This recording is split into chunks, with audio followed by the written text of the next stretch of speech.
Todos os dias fica a banca dela de tapioca.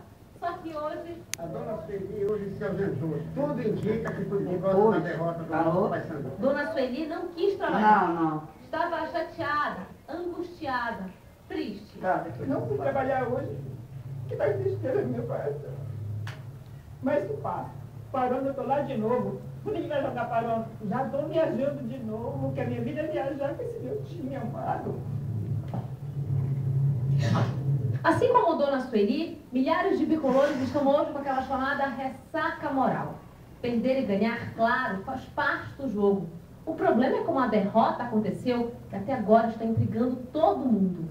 Para o Paysandu, bastava um empate em 0-0 e garantir a classificação na Série B de 2011. Mas isso não aconteceu. E tudo conspirava a favor do Nicola. A torcida lotou o estádio. Aos 10 minutos, o Paysandu abriu o placar com